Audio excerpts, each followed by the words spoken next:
Woodstock Monument now.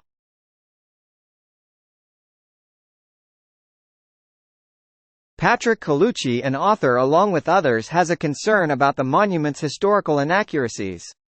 His writings, largely biographical, are existential in nature and cover such topics such as spirituality, search for meaning, and conflicts between faith and reason.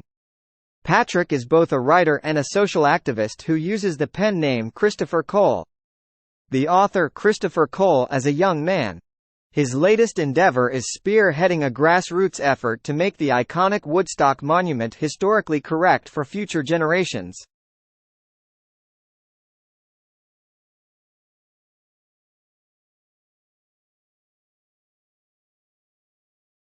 He has been interviewed by various media outlets, such as NBC and BBC, about his Woodstock experiences. At 74 years of age, Patrick, an original Woodstock attendee, has a mission to correct the inaccuracies and omissions on the monument, but to do it in such a way it does not detract from the sculptor's original artistic intent, and has gained the blessing of Nina Sard, the sculptor's widow. The Woodstock Monument was erected in 1984 by Wayne Sard to commemorate the Woodstock Music and Art Fair that took place in 1969 on Max Yasgur's farm in Bethel, New York. The monument features a logo of a catbird perched on a guitar neck and a plaque that lists the names of most of the performers and organizers of the festival.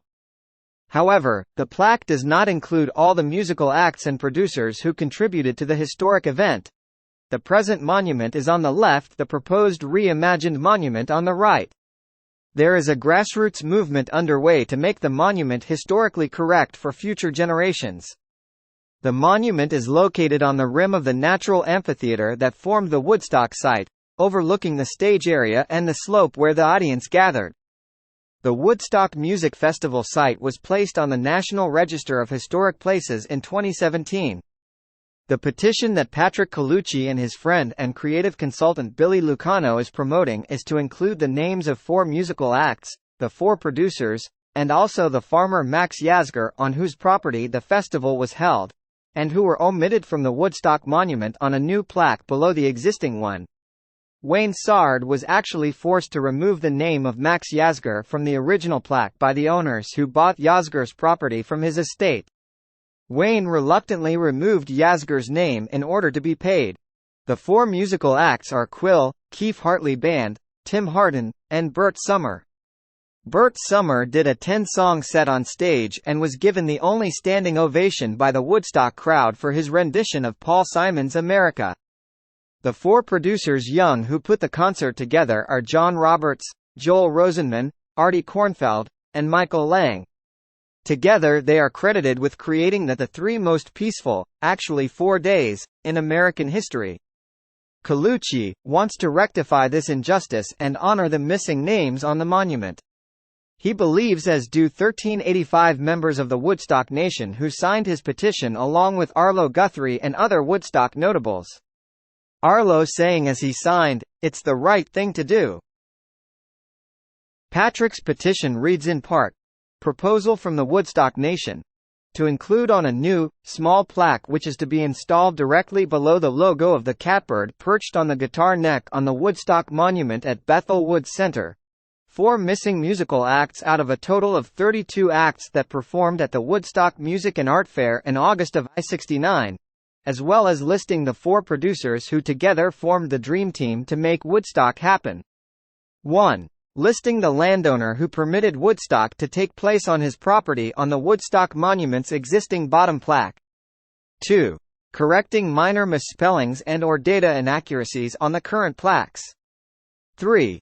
Ensuring that the information on all plaques is historically accurate and preserving the structural integrity of the monument envisioned by the sculptor, while keeping his signature on the stone tag front and center to cement his idea and lasting legacy. 4. Bert Summer, for example, who at the time was also cast member of the hit musical, Hair, performed a 10-song set on August 15, the first day of the festival. His version of Simon and Garfunkel's ballad, America, received a standing ovation. In Artie Kornfeld's memoir, The Pied Piper of Woodstock, he recalls the moment as simply electrifying, writing that Paul Simon had later said to me that Bert's rendition of America was better than Simon and Garfunkel's. Sadly, his name is not listed anywhere on the current Woodstock monument. It was an unintended omission by sculptor Wayne Sard, but the fact remains that Burt's name was inadvertently left off of the monument. It deserves to be included. It would be proper in our opinion to honor Burt's memory, as well as the three other missing acts, Tim Hardin, Quill, and the Keith Hartley Band, so that their musical contributions would also be remembered by the present and future generations as well. 5. Omitted performers: Burt Summer, Tim Hardin, Quill, and the Keith Hartley Band. 6. Unlisted producers: Artie Kornfeld, Michael Lang, John Roberts, and Joel Rosenman. 7. Unlisted landowner: Max Yasgur, whose name was initially included on the plans for the recasting of the large bottom plaque after the original version was stolen, is to finally be added. The people who contracted the sculptor to perform the work had demanded the removal of Mr. Yasgur's name in order for the final version of this plaque to be approved. Their two names were then listed on the large plaque. They had nothing to do with Woodstock.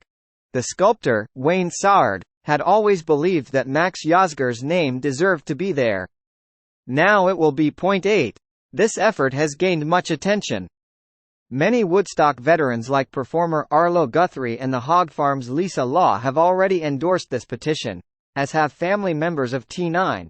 Please join us by signing this petition and offering your support for this noble cause to correct history for future generations, and become a part of Woodstock's legacy yourself in doing so.